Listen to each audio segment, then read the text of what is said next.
Ito ang mainit na balita na siyang dapat malaman ng taong bayan at tila usap-usapan ngayon sa mundo ng social media. Pero bago tayo magpatuloy, kung bago ka pa lang sa aking channel ay huwag mo nang kalimutang mag-like, comment at mag-subscribe para lagi kang updated sa mga susunod nating video. Sa wakas, may malaking good news patungkol kay dating Pangulong Duterte mula sa ICC na siyang gumimbal at sumampal ng katotohanan sa gobyernong ngagba ni Marcos Jr. Pwedeng gawin ng Russia sa ICC ang ginawa kay PRRD, iginit ni dating presidential spokesperson Attorney Harry Roque na may legal at historical na batayan umano kung bakit maaaring gawin ng Russia sa mga ICC judge at prosecutors ang ginawa ng International Criminal Court kay dating Pangulong Rodrigo Duterte na sapilitan umanong kinuha upang litisin kahit wala sa teritoryo ng hukuman. Ayon kay Roque, malinaw na hindi kailanman naging miyembro ng ICC ang Russia kaya questionable umano ang paglalabas ng arrest warrant laban kay President Vladimir Putin. Ipinaliwanag pa ni Roque na dahil sa pag-issue ng warrant laban kay Putin ay itinuturing ito ng Russia bilang banta sa kalayaan ng isang pangulo na wala umanong legal na jurisdiction ang ICC. Iniuugnay ni Roque ang usapin sa sinapit umano ni dating Pangulong Duterte na ayon sa kaniya ay kinuha at dinala sa dahig nang hindi duman sa lokal na hukuman. Dagdag pa niya, binaliwala mismo ng ICC ang issue ng paraan ng pagkuha at ipinagpatuloy ang paglilitis. Dahil dito, sinabi ni Roque na hindi lang ang Estados Unidos, Israel o ang ICC ang may kakayahang gumawa ng ganitong hakbang dahil maaari rin itong gawin ng Russia laban sa mga opisyales ng ICC. At para sa bupang detalye ng balita, narito't panoorin natin ang full video. Usapan po natin ngayon, well, alam niyo po, malungkot na balita, nag-issue na po ang pre-trial chamber na order na kakayanin pong harapin ni Tatay Digong yung kanyang confirmation of charges. Kung maalala nyo, nauna nang naudlot yung confirmation of charges at napagpaliban dahil nga dun sa hiningi ng mga abogado ni Tatay Digong na hindi na kaya harapin ni Tatay Digong ang paglilitis sa kanya. Matapos magtalaga ng mga di umano mga eksperto, bagamat pumalso sila, no? Pumalpak sila doon sa naunang ekspertong rekomenda nila, isa suspendido sa kanyang medical board, isa bias pala dahil kung ano nung sinusulat sa kanyang Facebook account laban kay Tatay Digong.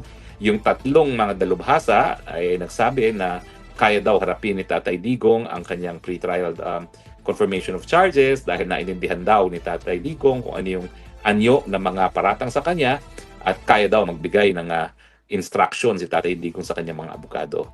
Hindi ko po alam kung talagang dapat bang paniwalaan yung mga siyensyang yan, mga di ano mga ekspertong yan, pero sa tingin ko po, dahil ako naman, matagal ko naman nakasama si Tatay Digong bilang presidente at matapos ang kanyang pagiging presidente, lalo kasi ako po, pag ang tao na wala na sa kapangyarihan, lalo ako nagiging malapit. Kasi nga, wala na halos nagsisipsip sa mga taong tapos na manungkulan yung mga natapos na ang kanilang kapangyarihan. So, nung matapos ang kapangyarihan ni Tatay Digong, halos wala na namang bumabati kay Tatay Digong. Doon paragi ko siyang nakikita. Palagi ko siyang napupuntahan sa Davao, nakikipagkanta-kantahan doon sa bar ng kanyang kapatid na si Kuya Bong.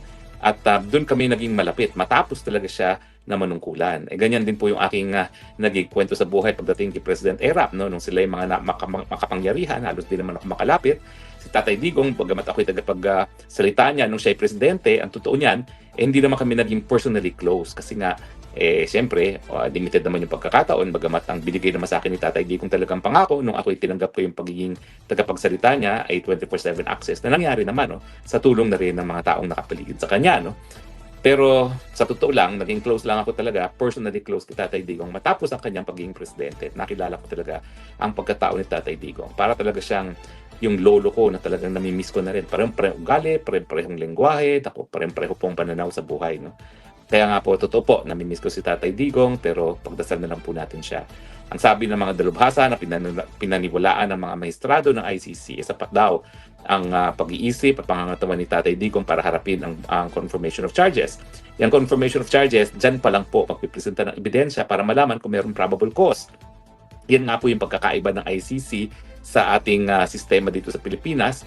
Dapat sa Pilipinas kasi hindi ka ma-i-issuehan ng mandamiento de arresto, hindi ka mapapa-aresto unless meron ng probable cause. Likelihood that a crime is committed and that the accused or respondent is probably guilty thereof. Pero dito po sa ICC, napakababa ng standards para magkaroon ng warrant of arrest, good grounds lang.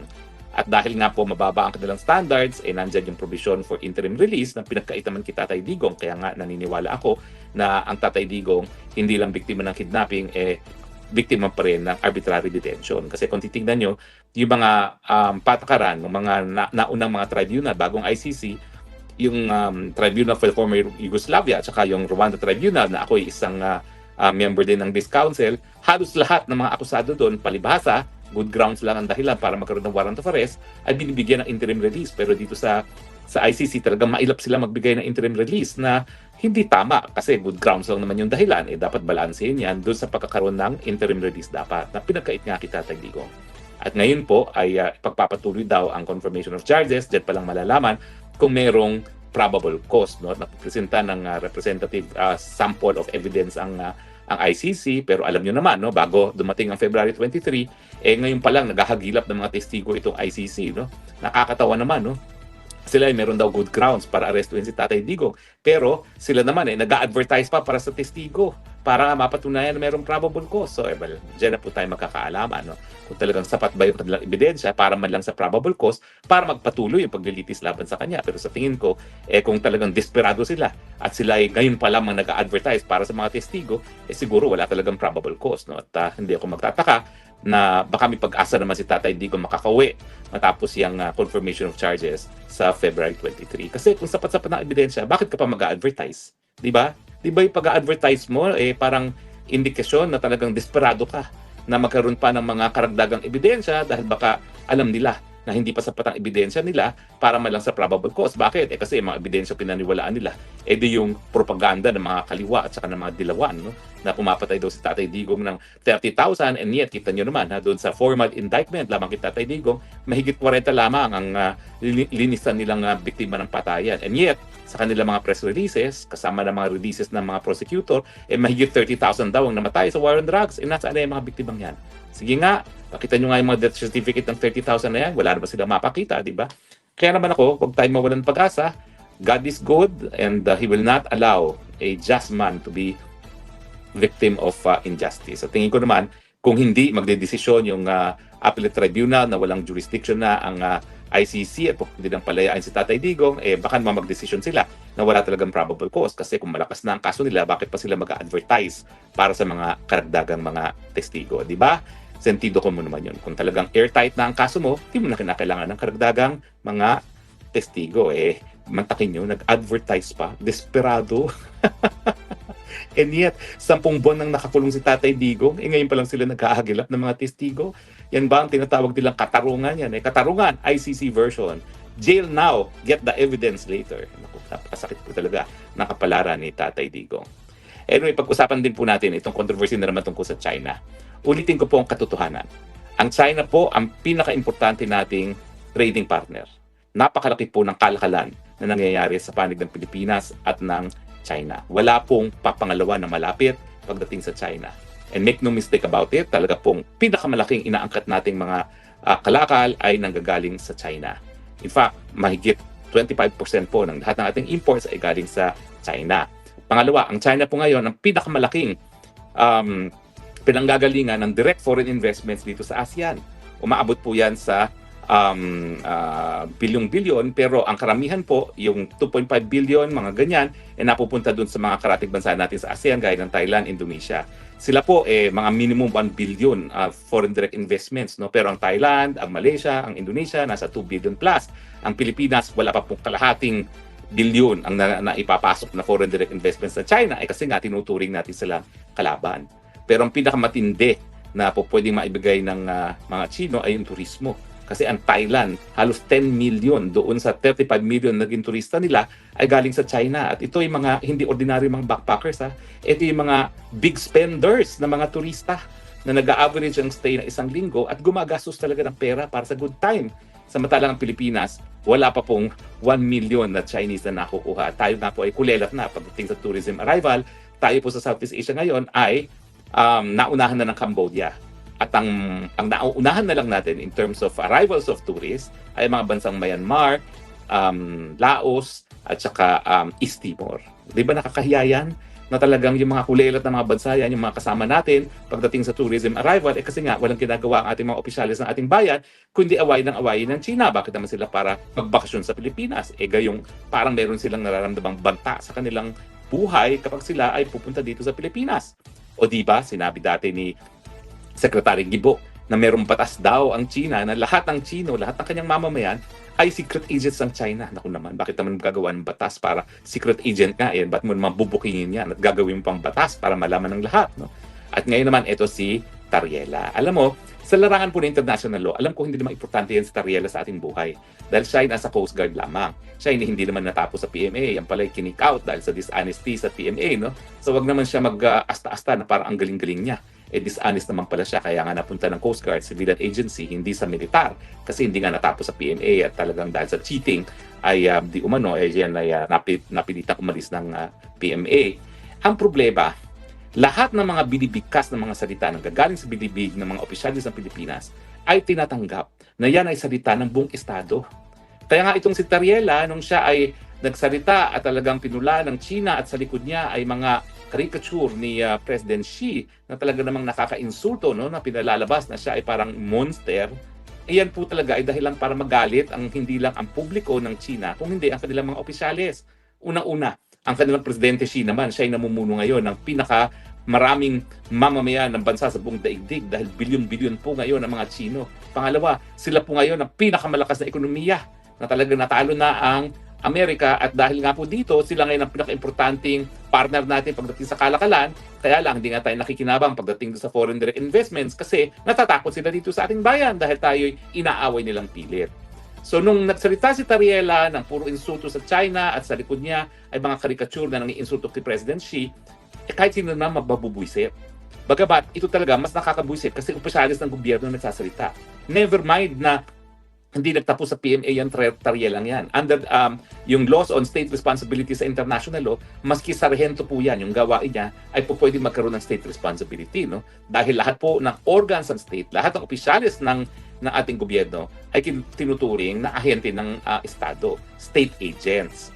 So natural, nung nagalit hindi lang ang publiko, kundi na mismo ang gobyerno ng China dahil linapastangan ng kanilang presidente, naintindihan natin yun.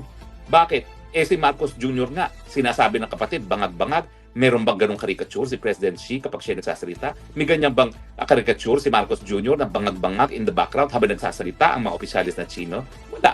Kasi respeto naman yon doon sa mga leaders ng mga bansa, lalong-lalo na yung bansa na ating kapitbahay na napaka-importante nating trading partner. Hindi naman pipitsugin bansa yan. No? Bakit kasi iniinsulto ng ganun?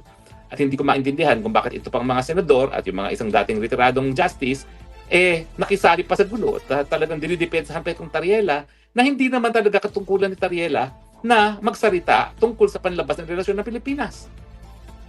At trabaho ng Coast Guard ay graduhin, naligtas yung mga mamamayan natin habang sila naglalakbay sa ating mga karagatan dito sa Pilipinas. Dapat in-inspect nyo na seaworthy, yung lubog na ferry na papunta ng Hulo at naging dahilan kung bakit hindi bababa sa 15 ngayon lang namatay. No? Yan ang trabaho ng Coast Guard.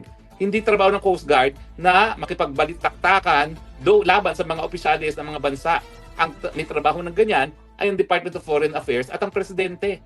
Ang problema, ito naman si Auntie Claire, palibasa siya ay tagapagsalita ng Pangulo. Abay, binigyan ng basbas at ginawa niyang salita ng Presidente ang mga ginawa rin ni Tariela. Di lalo pa lumaki ang problema dahil yung insultong ginawa ni Tariela sa pagkatao ng Presidente ng China dahil yan ay sinusugan ng presidential spokesperson naging pula na rin ng Presidente mismo.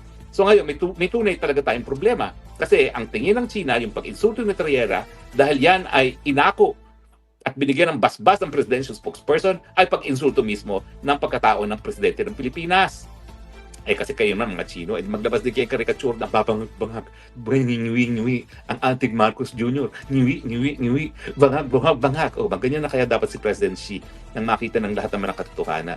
At kung tayo magpo-footnote kung bakit sinasabi natin bangag-bangag ang ating presidente, ayan si Amy Marcos, siyang footnote. Panganay na kapatid, paano magsisinungaling yan? Paano magkakamali doon sa kanyang paratang na bangag-bangag ang presidente natin? Ang sa akin lang, ang ginagawa kasi nila, ang totoong issue ngayon sa Pilipinas ay yung bangagang presidente at dahil dito, hindi niya nabibigyan ng solusyon ang patuloy na pagtaas sa presyo ng bilihin at ang korupsyon sa Pilipinas. Dahil ganyan nga ang presidente at talagang ayaw naman magpagaling at ayaw tumigil sa bisyo, ginagawa nila, linilihis nila ang issue. Ang ginagawa nila, classic wag the dog. Humanap ng kalaban nang sa ganun, magkaisa ang bayan laban dun sa kalaban. At yan ang ginagawa nila ngayon, nais nilang isipin ng mga Pilipino na ang kalaban ay ang China. Paano man makakalabanin ang China? 25% ang lahat nating inaangkat ay nanggagaling sa China. Magtakin ninyo kung ano mangyari sa atin kung yung 25% na yan ay hindi natin maaangkat galing sa China, saan tayo kukuha?